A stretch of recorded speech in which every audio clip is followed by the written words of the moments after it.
Este é o terceiro vídeo da série O Cristão Toma Consciência do Seu Valor, uma obra produzida pelo psicólogo, teólogo Anthony Huckman, um professor do século passado, que produziu várias obras de teologia dentro da área de antropologia teológica e produziu também este pequeno livro, cujo foco é tratar da autoimagem do cristão. No vídeo de hoje, nós vamos continuar na parte número 1, o pano de fundo bíblico, e vamos para o capítulo 2, onde teremos o título O Júbilo do Perdão. A proposição deste capítulo é justamente oferecer para cada um de nós algumas reflexões sobre os versículos bíblicos arrolados, a fim de que a gente tenha condições de verificar se nós estamos vivendo em sentimento de culpa em relação ao nosso pecado. A Bíblia faz muitas afirmações sobre o problema do pecado e da culpa. Há muita gente que não gosta de ler a Bíblia justamente pelo fato de que ela indica com toda clareza a fraqueza humana.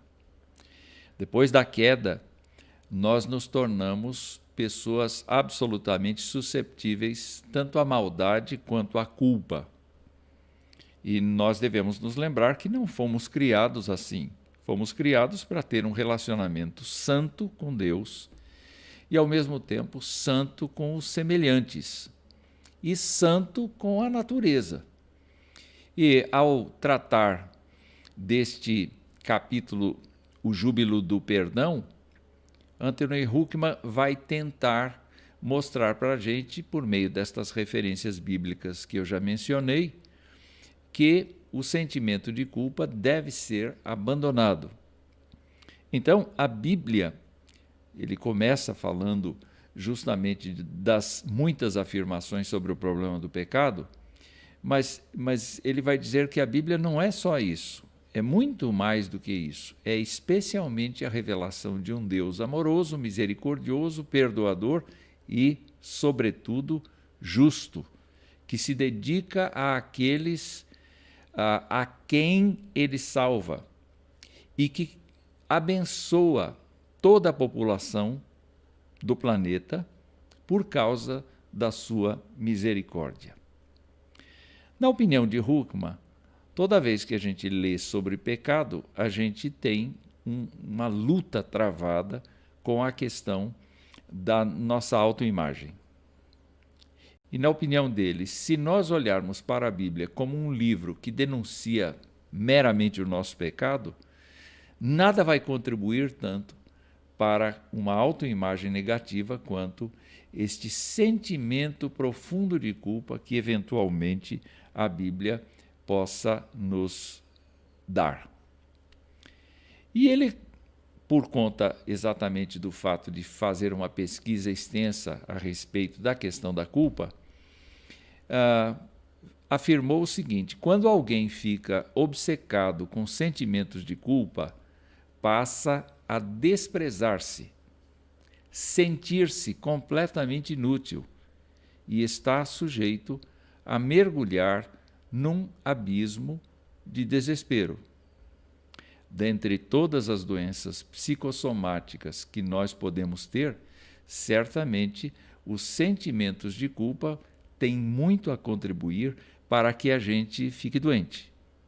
E nesse caso específico, Huckman entende a necessidade de demonstrar para o seu leitor a ideia de que nós temos uma mensagem de boas novas na Bíblia. Não temos uma mensagem de condenação, embora ela seja real. O predomínio não deve ser do castigo de Deus, e sim o predomínio da mensagem deve ser a chance que Deus nos dá por meio de Jesus Cristo de termos uma vida nova. Mas Huckman aponta uma coisa que me chamou muito a atenção, porque eu vejo na sociedade contemporânea um fenômeno de alienação.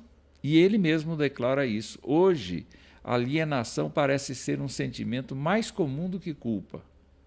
As pessoas olham para o horizonte sem nada. Elas não querem ter referências da sua pecaminosidade. Elas não querem pensar sobre o assunto. E o que me chama a atenção, e é muito grave, é o fato de que até cristãos não querem saber do expediente de abrir o seu coração para a verificação da culpa e também a verificação dos seus próprios pecados. E, portanto, entram num processo de alienação. Na verdade, quando a Bíblia fala da nossa culpa, ela não fala de pequenas coisas, ela fala de coisas muito grandes e graves. Porque a Bíblia mostra que a nossa culpa é muito mais séria do que nós pensamos. Sabe por quê? Porque quando fazemos o que é errado, nós não pecamos apenas no sentido horizontal, contra outras pessoas. Nós pecamos no sentido vertical, contra o próprio Deus. Um exemplo muito claro para Huckman e para nós também é justamente o fato de que Davi, quando cometeu adultério e mandou assassinar o marido de Batseba, colocando-o na frente da batalha, ele foi denunciado pelo profeta.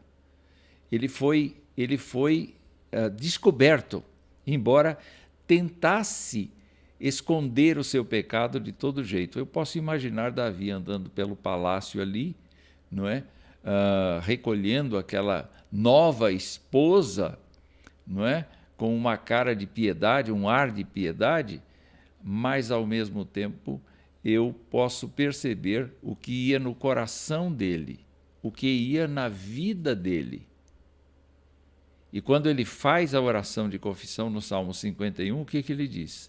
Eu pequei contra ti somente, e fiz o que é mal perante os teus olhos, de maneira que serás tido por justo no teu falar e puro no teu julgar.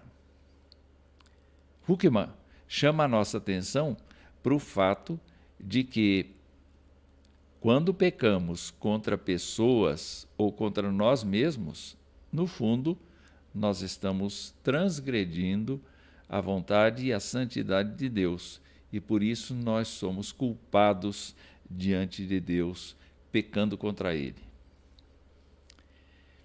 Então nós precisamos recordar textos. Huckman faz questão de colocar textos bíblicos para comprovar as afirmações que ele faz. A primeira verdade bíblica importante que a gente tem aqui é que nenhum ser humano é livre de culpa. Não existem seres humanos livres de culpa. E o Salmo 14, que depois foi replicado em Romanos no capítulo 3, vai dizer o seguinte, e você pode imaginar esta cena.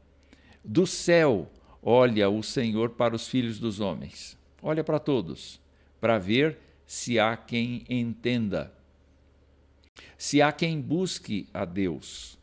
Vejam que existe uma procura, uma atividade positiva de Deus no sentido de buscar adoradores. Isso é confirmado junto à mulher samaritana. Deus procura adoradores que o adorem em espírito e em verdade.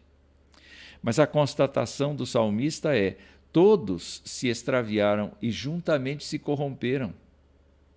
Não há quem faça o bem, não há nenhum sequer. Ou seja, todos os seres humanos estão contaminados pela condenação do pecado e, consequentemente, pela culpa.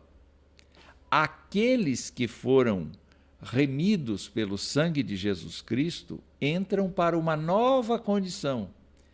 Mas o retrato inicial de suas vidas é justamente este que está posto aqui. Quando o apóstolo Paulo replica o texto do Salmo 14, ele vai dizer: não há temor de Deus diante de seus olhos.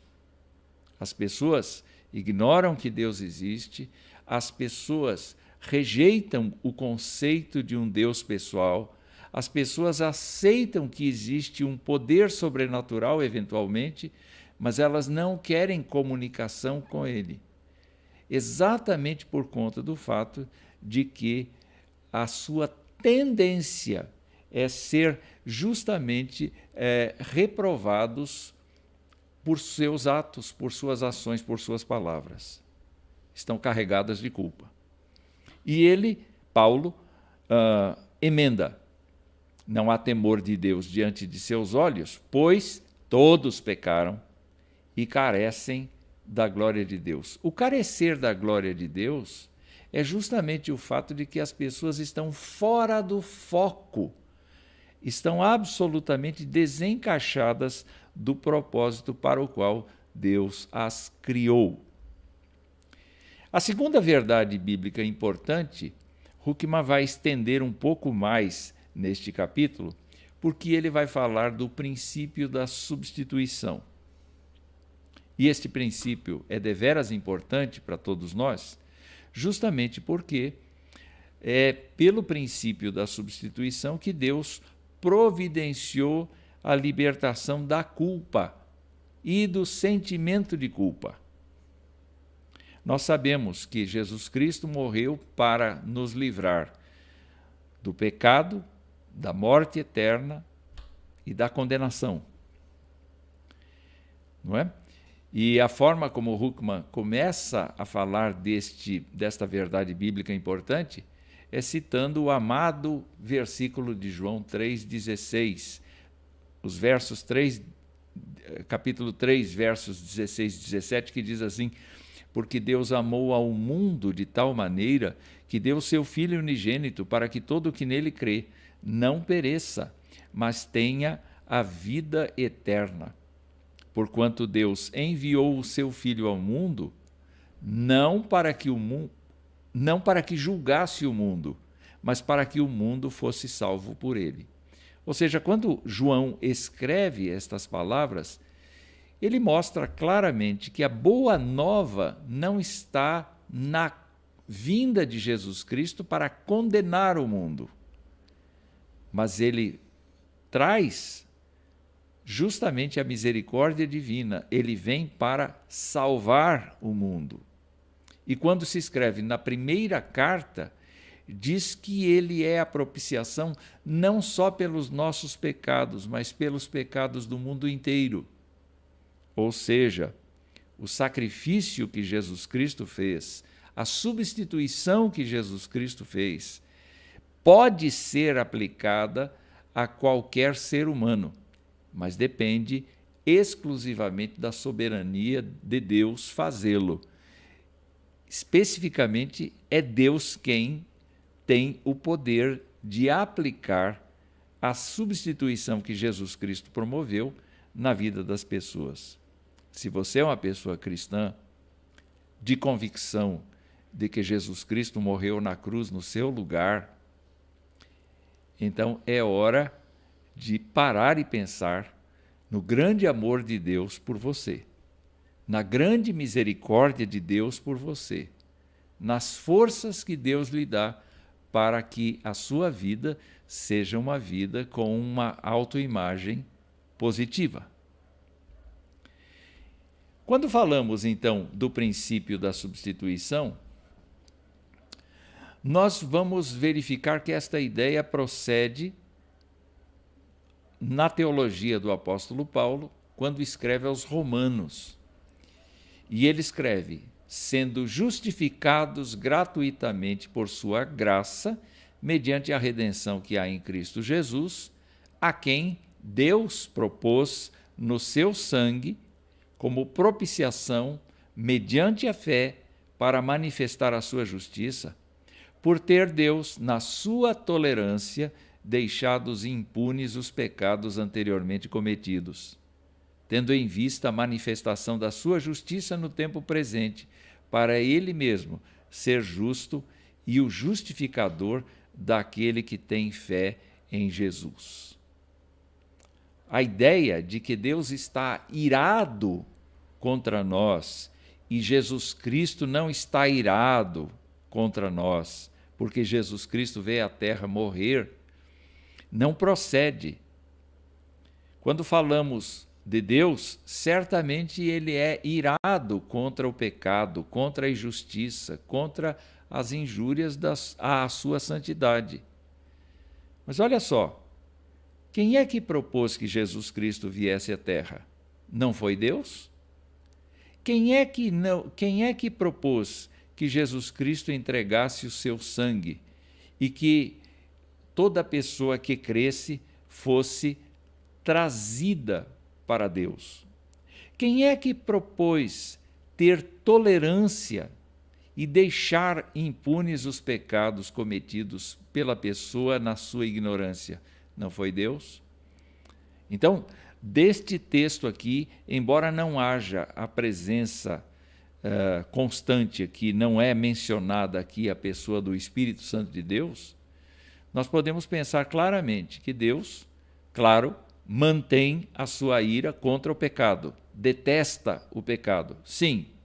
E como os seres humanos são impotentes, Ele mesmo, por misericórdia, por amor, por graça, efetua todo o processo de substituição, idealiza o processo de substituição enquanto seu Filho Jesus Cristo vem em carne à terra e assume o princípio da substituição em nosso lugar, exatamente para que Deus, ao final, seja visto por nós como um Deus justo, mas ao mesmo tempo um Deus que nos justifica perante si mesmo,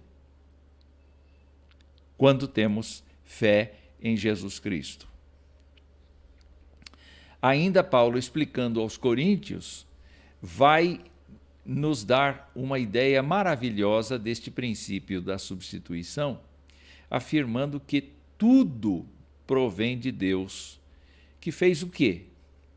Ele nos reconciliou consigo mesmo por meio de Cristo e nos deu o ministério da reconciliação. Ou seja, não somos apenas alvo da misericórdia divina para nos limpar da culpa, para nos limpar do sentimento de culpa, mas nós somos portadores da mensagem de que Deus está disposto, sim, a reconciliar pessoas consigo mesmo, justamente por conta do trabalho que Jesus Cristo fez. E o que é que ele fez? Ele reconciliou consigo o mundo. E o que mais ele fez? Ele não imputou aos homens as suas transgressões. Paulo está dizendo que Deus não levou em conta o nosso passado, ainda que fosse um passado ruim, desprezível aos seus olhos, ele não levou em conta.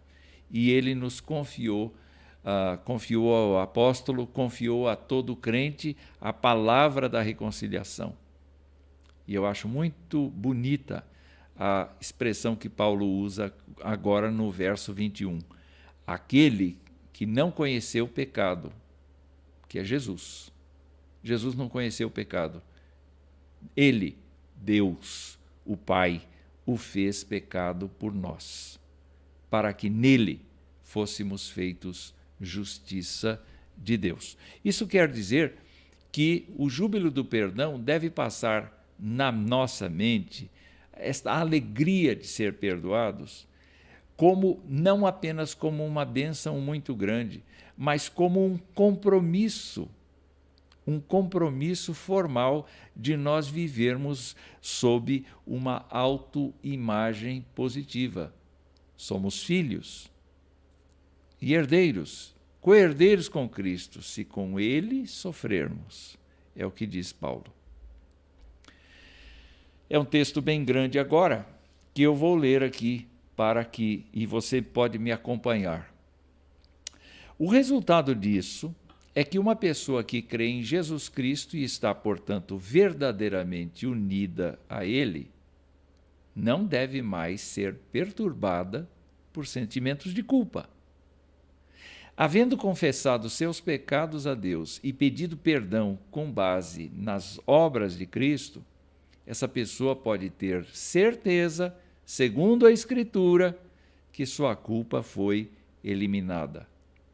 Já que sua culpa foi levada por Cristo como seu substituto, o crente não precisa mais carregá-la. A culpa, portanto, não deve ser mais um problema em sua vida.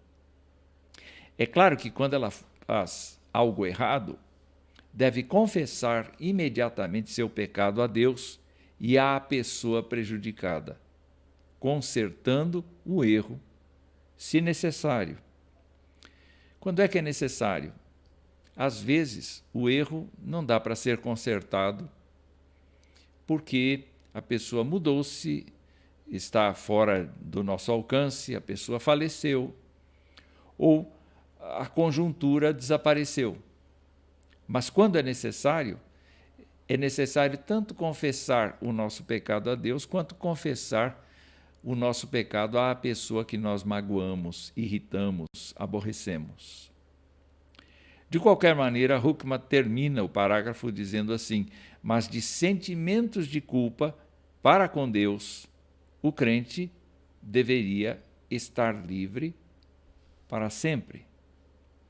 Avalie o seu coração agora mesmo, enquanto você está neste vídeo, exatamente para ver se você ainda nutre sentimentos de culpa da sua vida pregressa, da sua vida sem Jesus Cristo, exatamente por conta do fato de que Ele lançou os seus pecados no fundo do mar. Ele não leva em conta os tempos de ignorância da sua vida, mas ele propõe que a partir de agora, todo pecado que insista na sua vida seja confessado e abandonado imediatamente. Qual é a razão por que as pessoas que aceitaram a fé cristã são perturbadas por sentimentos de culpa? Huckman faz esta pergunta no capítulo 2. E ele chega à seguinte conclusão: ou as pessoas não entenderam a mensagem, ou não aceitaram as boas novas do Evangelho em sua totalidade. E como é que isso acontece? Como é que, eventualmente, o cristianismo para nós pode ser uma camisa de força? Pode ser alguma coisa que, em vez de nos abençoar e de nos trazer alegria, traz sentimento de culpa. Huckman escreveu assim: transformaram o Evangelho em um sistema de escravidão legalista, dando maior importância às obras que fazem para se livrarem do sentimento de culpa do que à graça substitutiva de Cristo. E há várias formas da gente transformar o Evangelho numa escravidão legalista. Nós podemos ser fundamentalistas, exigindo que todas as coisas aconteçam do jeito que nós entendemos que o cristianismo é, mas, ao mesmo tempo, nós podemos nos comportar de uma maneira tal que nós cheguemos a Deus e digamos para Ele: Senhor, eu mereço sim, porque eu me esforço muito para fazer, para cumprir toda a Tua lei. Na verdade, nós precisamos ser cristãos sem ser religiosos. O que isso quer dizer? Quer dizer que nós precisamos prestar atenção na graça divina, que é dinâmica, e não ficar necessariamente presos a leis que nós criamos. Quando a lei vem da Escritura, quando a lei vem da Palavra de Deus, é uma coisa. Mas quando nós criamos ritos e quando nós criamos coisas, isto não pode, isso pode, por nosso próprio discernimento, eventualmente nós estamos transformando as boas novas do Evangelho em uma escravidão legalista e assim ficamos possuídos, perturbados por sentimentos de culpa. É a partir daí, então, que Huckman acaba desenvolvendo muito o aspecto do que a Escritura fala para todos nós. Vejam só, Huckman está falando agora que há júbilo do perdão porque a culpa foi removida. E onde é que ele está baseado para falar isto? Ele chama passagens do Antigo Testamento, e aqui eu relacionei as passagens que Huckman citou no seu livro, bem na sua tela, exatamente para que você perceba o que o Antigo Testamento, antes, porém, de Jesus Cristo, não é? Antes de Jesus Cristo, o que ele diz. Começamos no Salmo 32. E o Salmo 32 diz: bem-aventurado, muito feliz, muito bem-sucedido, aquele cuja iniquidade é perdoada, cujo pecado é coberto. Bem-aventurado o homem a quem o Senhor não atribui iniquidade e em cujo espírito não há dolo. Como é que é a autoimagem deste homem perdoado?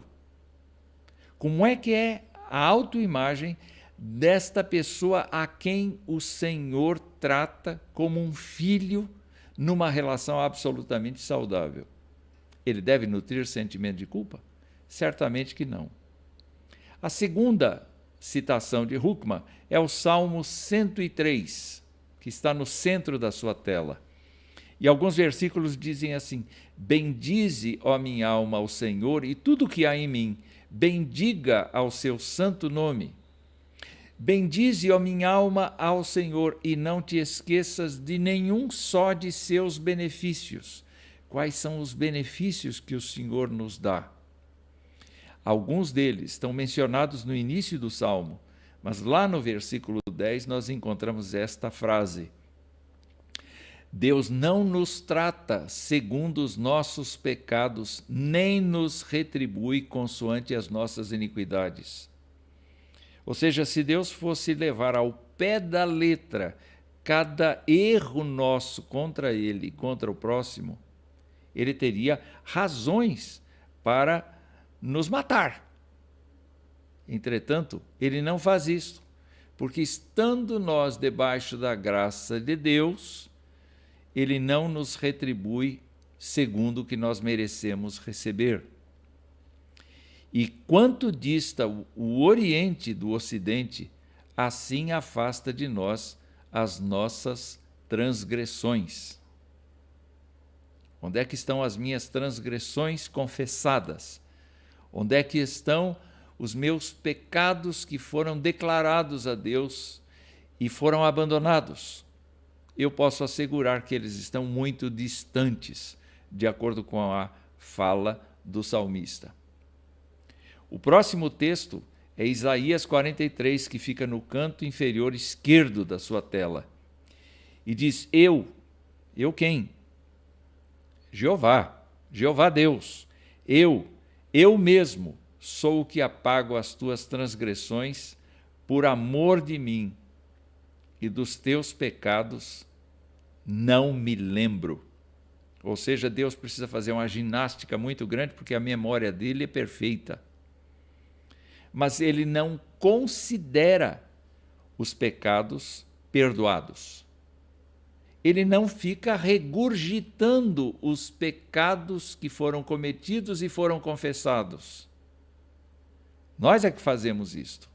Às vezes nós pecamos, pedimos perdão a Deus uma vez, 2 vezes, 3 vezes, 4 vezes e ainda nos sentimos mal, achando eventualmente que Deus não teria perdoado. Se foi feito com a fé na Escritura, queridos, nós temos que pensar, realmente, nós temos que pensar que Deus não se lembra. A quarta passagem está no canto superior direito: desfaço as tuas transgressões como a névoa e os teus pecados como a nuvem. Torna-te para mim, porque eu te remi.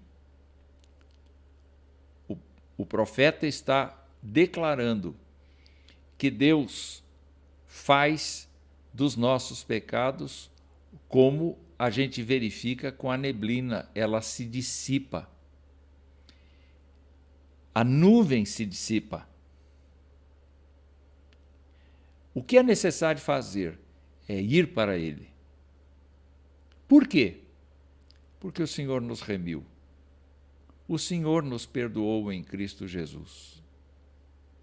A última passagem do Antigo Testamento selecionada aqui é a de Miqueias, o capítulo 7, que diz: quem, ó Deus, é semelhante a ti, que perdoas a iniquidade e te esqueces da transgressão do restante da tua herança? O Senhor não retém a sua ira para sempre, porque tem prazer na misericórdia. É muito bonito isso. Tornará a ter compaixão de nós, pisará aos pés as nossas iniquidades e lançará todos os nossos pecados nas profundezas do mar. A conjuntura deste trecho de Miqueias é de uma condição muito desfavorável de Israel por conta da sua insistência em adorar outros deuses que não o Deus de Israel. E mesmo assim, a despeito de haver uma crise espiritual muito grande na vida daquela gente, Deus manda o profeta Miqueias falar deste jeito. E quando o profeta olha para o Senhor, pergunta: quem é que é comparável a este Deus que perdoa iniquidade e esquece da transgressão? É isso que Huckman quer pronunciar aqui.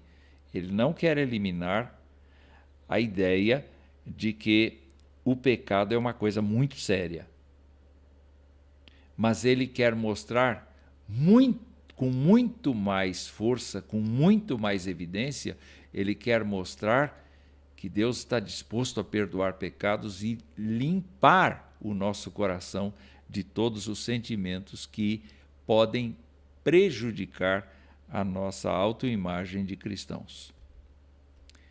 Indo para o Novo Testamento, nós temos mais textos ainda, e agora, naturalmente, incluindo a pessoa do Senhor Jesus Cristo. E a primeira fala é dele. Em João 5:24, nós encontramos isto: em verdade vos digo, quem ouve a minha palavra e crê naquele que me enviou, tem a vida eterna, não entra em juízo, mas passou da morte para a vida. Como é que nós vamos carregar o sentimento de culpa quando nós estamos na nova vida? O segundo texto está num discurso que o apóstolo Paulo fez e que Lucas registrou em Atos, no capítulo 13. E Paulo dizia: tomai, pois, irmãos, conhecimento de que se vos anuncia remissão de pecados por intermédio deste. Estava falando de Jesus. E por meio dele, Jesus, todo o que crê é justificado de todas as suas coisas, de todas as coisas das quais vós não pudestes ser justificados pela lei de Moisés. Enquanto que a lei de Moisés somente acusa porque ela não tem força para perdoar, a graça do Senhor perdoa pecados. E toda pessoa que crê em Jesus Cristo é justificada, ou melhor, declarada justa, não inocentada, mas declarada justa pelo Senhor e faz parte da sua família. Como é que nós podemos trabalhar este conceito da autoimagem? Certamente, uma pessoa nestas condições, que aceita esta mensagem, precisa ter o seu coração renovado. O próximo versículo é de Romanos 5:1, quando o apóstolo, dizendo aos romanos, afirma: justificados, pois, mediante a fé, temos paz com Deus por meio de nosso Senhor Jesus Cristo. E mais adiante, em Romanos 8, ele diz: nenhuma condenação há para os que estão em Cristo Jesus. Mais adiante, neste mesmo capítulo, ele vai fazer algumas perguntas. E algumas delas são muito importantes para a autoimagem. Quem intentará acusação contra os eleitos de Deus? Aí nós podemos dizer com toda clareza, o diabo poderia intentar alguma coisa, mas é Deus quem justifica. Então, a acusação do diabo não serviria. Mas então quem mais poderia acusar? Os outros seres humanos poderiam nos acusar, mas é Deus quem justifica. Então não serviriam estas acusações. Mas nós mesmos podemos nos acusar. Diante da graça de Deus, é Deus quem nos justifica. Quem é que os condena? Quem os condenará? Pergunta Paulo. É Cristo Jesus quem morreu, ou antes quem ressuscitou, o qual está à direita de Deus e também intercede por nós. Não existe condenação para os que estão em Cristo Jesus. E aos Efésios, o apóstolo Paulo afirma que em Jesus Cristo nós temos a redenção pelo seu sangue, a remissão dos pecados, segundo a riqueza da sua graça, que Deus derramou abundantemente sobre nós em toda a sabedoria e prudência. O que significa que a remissão dos pecados é justamente o transporte dos pecados para um outro lugar. Nós não temos que guardá-los na nossa lembrança, nem no nosso coração. Nós temos que abandoná-los e viver para Cristo. Nós temos ainda mais 3 textos que eu gostaria de ler agora em Hebreus. Hebreus capítulo 9. E ele diz assim: Cristo não entrou em santuário feito por mãos, figura do verdadeiro, porém no mesmo céu, para comparecer agora por nós, diante de Deus. Nem ainda para se oferecer a si mesmo muitas vezes, como o sumo sacerdote cada ano entra no Santo dos Santos com sangue alheio. Ora, neste caso, seria necessário que ele tivesse sofrido muitas vezes, desde a fundação do mundo. Agora, porém, ao se cumprirem os tempos, se manifestou uma vez por todas para aniquilar, pelo sacrifício de si mesmo, o pecado. Em outras palavras, a razão pela qual nós estamos condenados é o pecado. A razão pela qual nós fomos restaurados à graça de Deus é a sua misericórdia por meio do sacrifício redentivo de Jesus Cristo.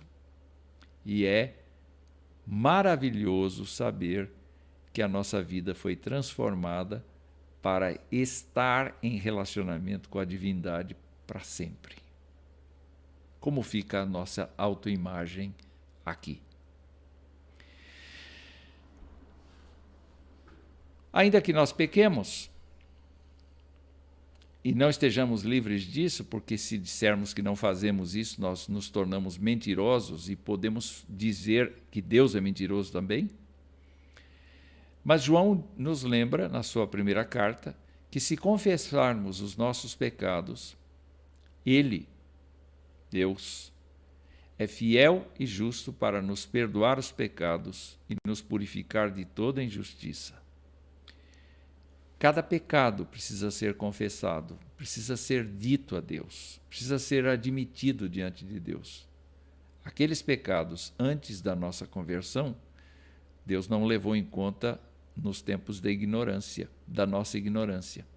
Mas a partir do instante em que nós nos tornamos conscientes, a nossa responsabilidade é, à medida que falhamos com o Senhor, abrir o nosso coração para Ele.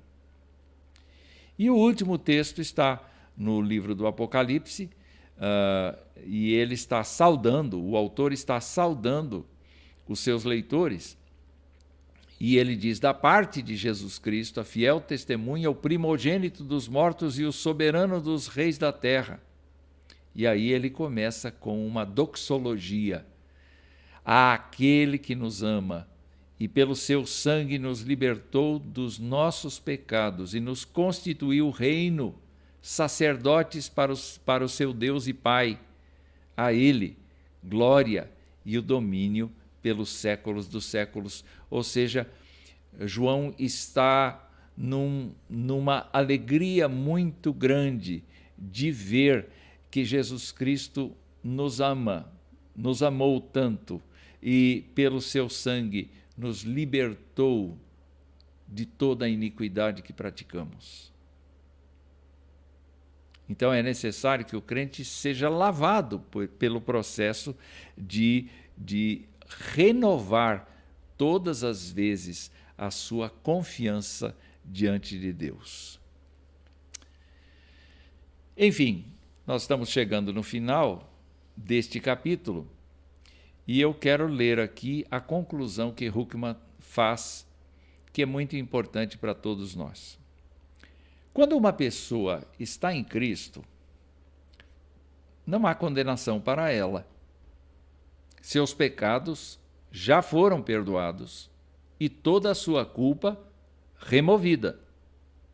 Deus não a vê mais como culpada, mas sim vestida com a justiça de Jesus Cristo.